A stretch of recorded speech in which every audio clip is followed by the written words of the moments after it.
নমস্কার বন্ধুরা, আমি জ্যোতিষ রঞ্জিত। সামনেই বিপত্তারিণী পূজা। দুর্গার 108 রূপের মধ্যে অন্যতম হলেন দেবী সংকটনাশিনী, তারই এক স্বরূপ বিপত্তারিণী। ধর্মীয় বিশ্বাস অনুযায়ী দেবী বিপত্তারিণী নিজের ভক্তের সমস্ত বিপদ থেকে দূরে রাখেন। আষাঢ় মাসে বিভিন্ন ব্রত উৎসবের মধ্যে অন্যতম হল বিপত্তারিণী পুজো। এই পুজোয় দেবীকে একটি লাল সুতো নিবেদন করা হয়। পরে সেই লাল সুতোয় হাতে বাঁধার প্রথা রয়েছে। মনে করা হয় এই সুতো বাঁধলে দেবী নিজের ভক্তদের সমস্ত বিপদ থেকে রক্ষা করেন। উল্লেখ্য, বাধা বিপত্তি সংকট থেকে সন্তান ও পরিবারকে রক্ষা করতে এই পুজো করা হয়। এবছর কবে বিপত্তারিণী পূজা, কী এই পূজার নিয়ম, সেই বিষয়ে জেনে নিন আমার এই ভিডিওতে। বিপত্তারিণী পূজার দিনক্ষণ কবে? আষাঢ় মাসে সোজা রথ ও উল্টো রথের মাঝখানে যে শনি ও মঙ্গলবার থাকে তাতেই বিপত্তারিণী পূজা করা হয়। বিপত্তারিণী পুজোর প্রথম দিন 9 জুলাই 2024, আষাঢ় মাসের 24 তারিখ। বিপত্তারিণী পুজোর দ্বিতীয় দিন 13 জুলাই 2024, আষাঢ় মাসে 28 তারিখ। বিপত্তারিণী পূজার নিয়ম কী?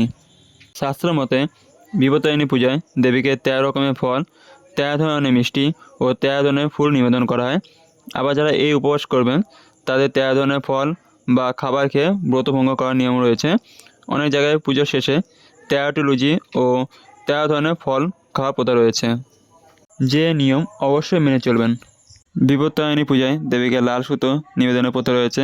এই লাল সুতোয় 13টি গিঁট দেওয়া থাকে, সঙ্গে 14টি দুর্বা বাঁধা থাকে এই ধাগায়। পুজো শেষে এই সুতো হাতের কবজি বা বাহুতে বেঁধে নেওয়ার নিয়ম রয়েছে। ছেলেদের ডান হাত ও মেয়েদের বাঁ হাতে এই লাল সুতো বাঁধতে হয়। শাস্ত্রের মতে অন্তত 3 দিন এই সুতো রাখা উচিত। বিপত্তারিণী পূজায় কী করবেন ও কী করবেন না? বিপত্তারিণী পুজোর আগের ও পুজোর দিনে আমিষ খাওয়া উচিত নয়। এমনকি চাল বা গমের কোনো জিনিস খাওয়া উচিত নয়। এ সময় পরিষ্কার পরিচ্ছন্ন স্থানে বিপত্তারিণী পুজো করা উচিত, তা না হলে পরিবেশ সুখ ও শান্তি নষ্ট হয়। পুজোর সময় কারোর সঙ্গে কথা বলবেন না, তা না হলে দেবী আপনার ওপর রুষ্ট হতে পারেন। অপমান ও কুরুচিকরের মন্তব্য করা থেকে বিরত থাকুন। বিপত্তারিণী পুজোর দিনে কাউকে টাকা ধার দেওয়া উচিত নয়। মনে করা হয় এই দিনে কাউকে ঋণ দিলে তা ফিরে পাওয়া যায় না। আবার এই পূজায় কাউকে চিনি দিতে নেই, এর ফলে সংসারে অশান্তি ও অর্থাভাব দেখা দিতে পারে। বিপত্তারিণী পূজায় সদয় মহিলাদের সাজ শৃঙ্গার করে পূজা দেওয়া করবেন। বিপত্তারিণী ব্রত কথা। বিদর্ভ দেশে এক রাজা ছিলেন। তার রানী খুব ভক্তিমতী ও স্বামীভক্তি পরায়ণ। রানী নিষ্ঠা সহকারে বিপত্তারিণী ব্রত করলেন। এক মুচির সঙ্গে তিনি সই পাঠিয়েছিলেন। মুচিকে তিনি প্রায় নানা রকম ফল ও খাদ্যদ্রব্য উপহার দিতেন।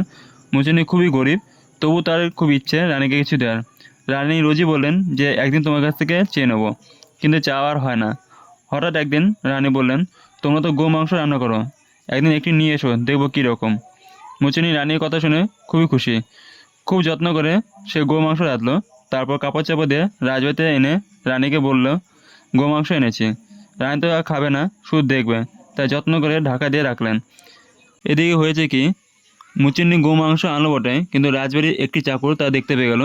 সে রাজাকে এসে সব কথা বলতে রাজা এসে রানীকে বলেন, মুচিনি তোমাকে কি দিয়ে গেছে? যদি আপত্তিকর কিছু সে রেখে গিয়ে থাকে তাহলে আমি তোমার শিরচ্ছেদ করব।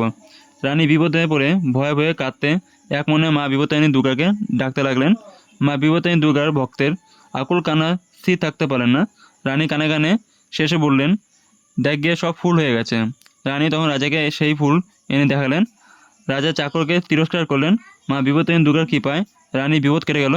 সেই থেকেই এই ব্রতের কথা চারদিকে প্রচার হলো।